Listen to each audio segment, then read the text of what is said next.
Survivor Series 14 is in the books, and boy howdy, it started off a little rough, but it ended amazing. So this is my review of Survivor Series War Games 2024. We start off with the knowledge that Vancouver has never had a championship change hands and the women's War Games match. Now, I have been critical of the build to this match, but whatever. I was expecting an instant classic, and I'm not gonna lie, I was a little let down.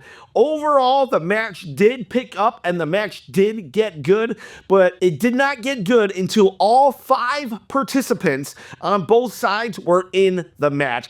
Before that, there were a lot of botches, and I am someone that's willing to forgive botches. You can go back to my past PLE reviews and I've said, it's a botch, but it didn't really affect the match. Well, there were so many that it started to kind of be like hard to overlook, not to mention the slow nature of the build. If you really want to experience the women's War Games match, I would recommend just starting when Liv Morgan enters. Because once Liv gets in and she uses the bat on Rhea, after that, everything is pretty much good. And I didn't like that she actually used a bat on Rhea Ripley, and Rhea basically was okay about 2 minutes later. It's a bat. A bat should be like, you get hit with the bat, you're done. But no, she got hit with the bat multiple times in like her stomach, and she just got back up. So I didn't like that she no-sold a bat after about 2 minutes, but okay, just put that aside. Everything else starts to get really good. They start really cooking. There is a sequence in which Tiffany Stratton and Io Sky puts a garbage can over herself, and, well, Io Sky puts the garbage can over, and they both do moonsaults off the top of the steel cage. I don't know. I get nervous that they're going to be hurting themselves and stuff, but I guess I'm just an old man yelling at a cloud. So they jump off the steel cage. Everything is going good right about now. There is a tease. Tiffany had her Money in the Bank in another trash can, and she's going to use it on Liv Morgan or Nia Jax, and that Io Sky gets involved, and, well, there goes that opportunity. So I guess they've lost the opportunity to do something unique within a match itself. They didn't pull it at Crown Jewel, and they did not pull it at War Games, where in the middle of a match that Tiffany was a part of, she could just cash in on that moment. I think that's a lost opportunity, but regardless, the women's War Games match continued on.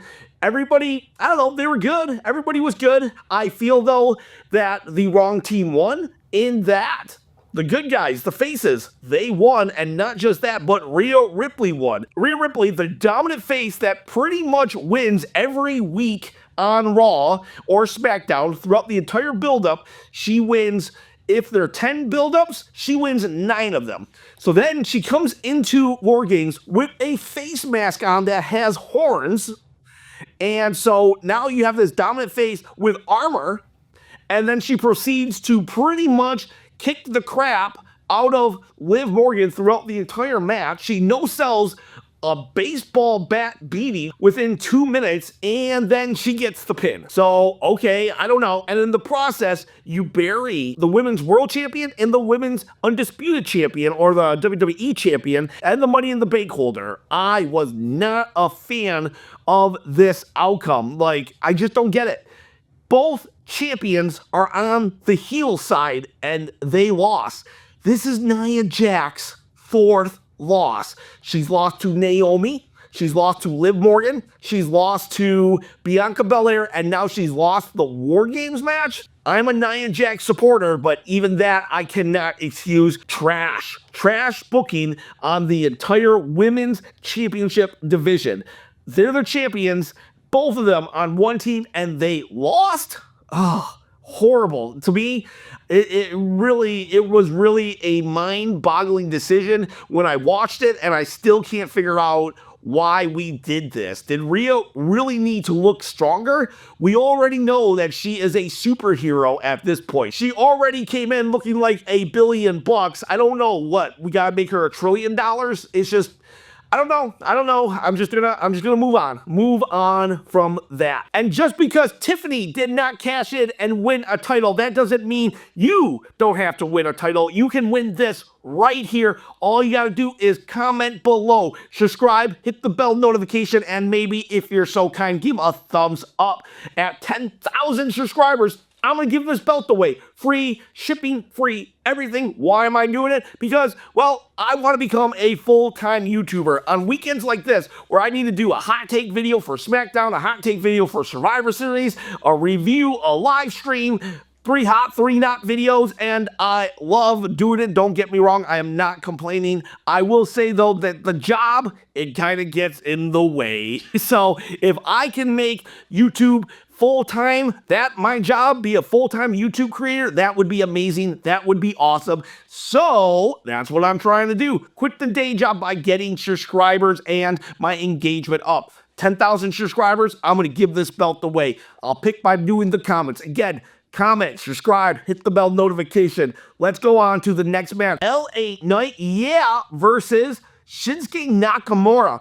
I went in thinking, oh my gosh, if Shinsuke loses, well, he's pretty much going to be done. This guy, they dust him off to put him in championship matches just so he can lose. They did it with Cody, even though there was no championship on the line. They did it with Seth Rollins, and now I just figured they were doing it with LA Knight. LA Knight was being a very strong, competitive champion, so I had no doubts in my mind that LA Knight was going to win, and yet 1, 2, 3, Shinsuke won clean. I was dumbfounded. I thought it was a foregone conclusion that LA Knight was going to win.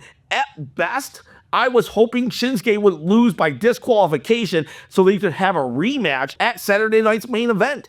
I was shocked and elated that Shinsuke won. He came out with this mask on, very dark entrance. They remixed his music to this really slow tempo. He looked menacing, he looked scary, and then in the ring, he just let LA Knight have it. It wasn't a squash match, but LA Knight didn't really look that good either.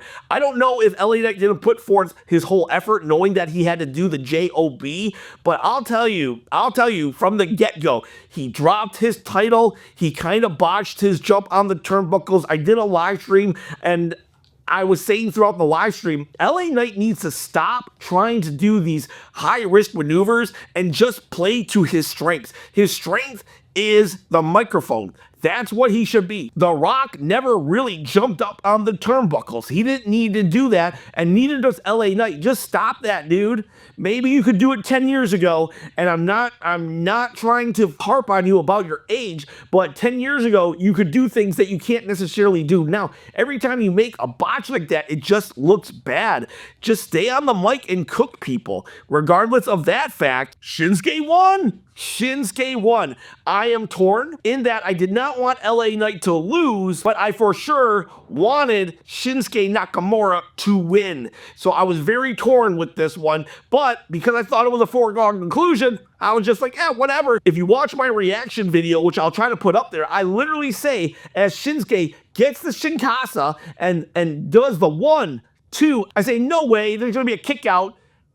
And then, nope, he just wins. I was dumbfounded, shocked, dismayed. I couldn't believe Shinsuke got a clean victory. No holding the tights, no nothing. Just a strong victory for Shinsuke, who honestly just 2 weeks ago was not even on anybody's radar. I don't know what happened. Did LA Knight wrong somebody backstage? Did he step on somebody's shoes?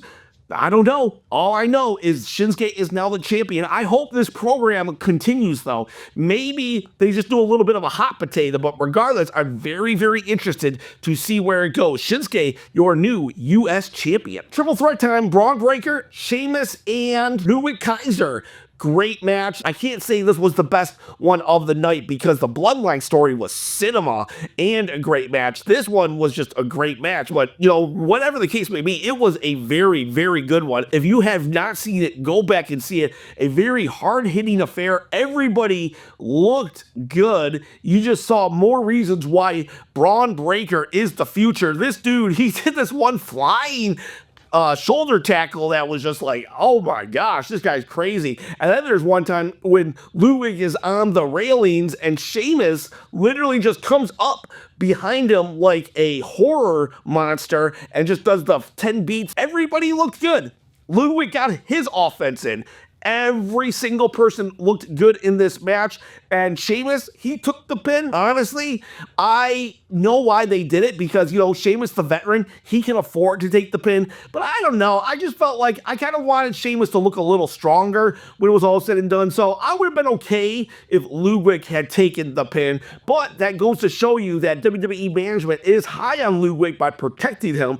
Sheamus took the loss, and who knows, maybe those two can go off back on their feud. Sheamus can eventually come back to this because he's never won his IC title, and Braun Breaker gets a very strong, dominant win. No cheating, just a great match, and I agree with this outcome. Totally agree with it. Braun Breaker, still your Intercontinental Champion. Next up, Damian Priest versus Gunther. Oh, buddy. I was very nervous throughout this match. I tried to play it off, but towards the end, I could no longer do it. Damian Priest, like Rhea Ripley, has owned everybody he has feuded with since leaving the Judgment Day. He owns them, and then he beats them on a PLE. So I was very much afraid when Damian Priest, for 4 weeks, completely owned Gunther, and then we have this PLE and the match. Well, it was a back and forth affair. I will say that. It was very good, very awesome, but when it was all said and done, Gunther, thank God, got the pin, but I don't know if his aura's intact. I won't know if Gunther comes out still looking strong, because Damian Priest in this buildup did a lot of damage, and not just that, but Gunther did not win clean. Finn Balor got involved again.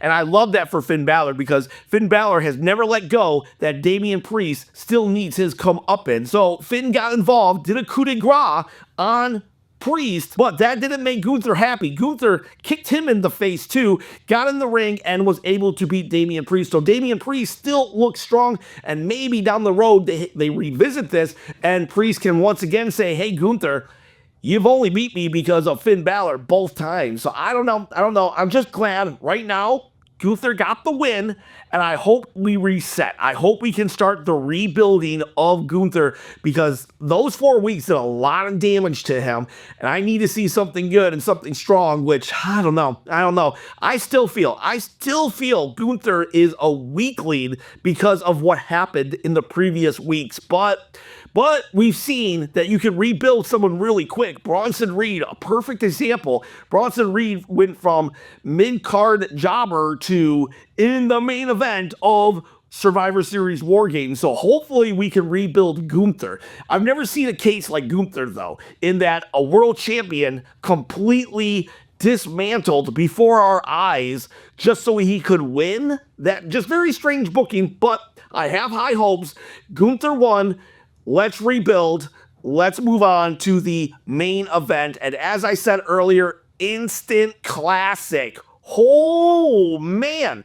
This was the best WWE War Games I have ever seen. I've not seen every War Games. I'm not gonna sit here and say I've seen every War Games, but I remember the first NWO one versus the Horsemen being pretty intense. When Kurt Hennig turned on the Horsemen, that was a pretty good one, but I would say this one measures up. I was not a fan of 5v5, but they pulled it off so well, and they made it such an integral part of the future of the Bloodline, because now Heyman owes CM Punk a favor. This was just perfect, picture perfect, and you never knew what was going to happen. Jey Uso started it off. He did not come out with the people. Tonga Loa was not the first, second, or even third person out. You kind of thought they were going to hold Jacob to the end with Solo, but no. It went Tama Tonga, who showed a lot of personality. Then we had Bronson Reed. Then we had Jacob Fatu. Just a lot of surprises. We had the Usos in the ring together, which was a joy to see. We had Roman and Punk kind of having a battle of wits on who's going to go out and kind of one-upping each other and not knowing if they're going to be able to work together. We had Paul Heyman come out saying, you guys got to work together. You guys got to work together. Throughout the entire match, it was just so good. It seemed very logical. It seemed like the good guys would get the upper hands when the good guys should have got the upper hand, and the bad guys got the upper hands when the bad guys should have got the upper hands. They outsmarted them. Solo Sikoa came out. He did a lock around the cage. Roman had to climb up top, and Roman did a dive onto everybody. It was just like, man, so good. And then we have Bronson Reed, tsunami off the top of the cage. He misses, and it's Punk who pulls off Roman, and that act allows Punk and Roman to get on the same page. Then we have Jimmy Uso doing the best Uso splash I've ever seen off the top of the cage onto Jacob Fatu, who has hurt his ankle. We don't know, or his leg. We don't know. Is it legit? Is it not? He's so good at selling. Everybody played their part. Sami Zayn played his part. Tungo Loa played his part. Every single thing. It was great.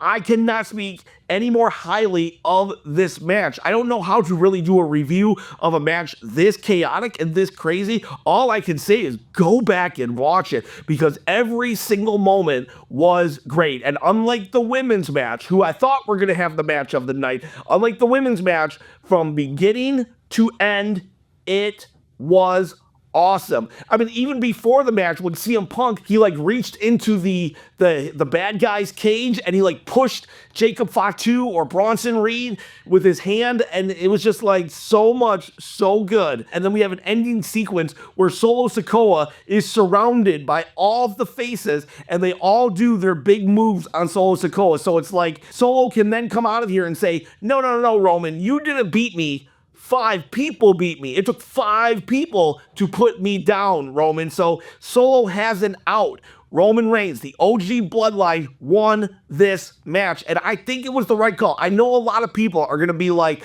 no, Solo had to win. Solo should have won. I understand that argument, but to me, Solo won in Crown Jewel. I did not think they were going to win, but Solo pinned Roman at Crown Jewel. And now Roman has pinned Solo at Survivor Series War Games. So they're 1-1 in their prospective faction warfare. So now they have to go and have their one-on-one to see who is the true tribal chief. I was not a Solo believer for a short time this year between basically SummerSlam and after Bad Blood. But Solo has bounced back time and time again, and he just keeps developing this character more and more and more. I'm telling you, Solo's fine. He's going to make it through this. He lost to Cody Rhodes twice in a row, and then he lost to Cody and Roman in a tag match, and he's been more menacing since those 3 losses than he was at any point in his career. Losing at Survivor Series will not kill Solo. Solo has got his character down, and I believe he's going to come out of here and he's going to place the blame on everything else but himself, and it's going to be genius, and he's going to survive. And I think they go and have their one-on-one match for the Ula Fala, and we can talk about whether or not Solo will survive that at a later date. We're talking Survivor Series War Games right now, and this match was a masterpiece. I loved this match. So good. The outcome, like I said, is debatable. Should Solo have won? I think they made the right call. I really do. If Solo had won, I could see an argument for that being the right call as well. At the end of the day, the fans went home happy. Roman got a huge win. CM Punk got a huge win. There are a lot of questions coming out of this. Who's what? Where's what? What is the favor that Punk is owed now? This is a 5-year storyline, 4-year storyline, and it's still freaking going. It's like, wow, I cannot believe how amazing this match was. I thought it was going to be all storyline driven, but there was a lot of great wrestling in it. Jacob Fatu, Tama Tonga, Solo Sikoa, the Usos, Roman Reigns, CM Punk, everybody. They put their bodies and their lives on the line, and I'd be remiss not to mention Tongaloa, Bronson Reed. All of them played their part to a T. I highly recommend going back and watching this match and even the triple threat match. Beautiful, pieces of work that makes you love wrestling. And that is my review of this PLE. I should probably come up with a system like, 4 out of 5 chops or something. And I'd probably, yeah, let's just say 4 out of 5 chops right now. If I can come up with something better, I'll do it. That I literally just thought that at the top of my head. But right now, I highly recommend 2 matches. And the LA Knight Shinsuke match was decent too. There's a lot of good stuff on this PLE, but the triple threat and the main event War Games match, a Bloodline versus Bloodline, those things must see for wrestling fans. Guys, girls, thank you so much for joining me on the live stream and this review. I appreciate every single one of you. Next video will be the War Games hot takes, and then we're moving forward. We're moving on to Saturday night's main event and Netflix and Rumble and Elimination Chamber, WrestleMania 41. Here we come. The season is started. Guys, girls, have a great day.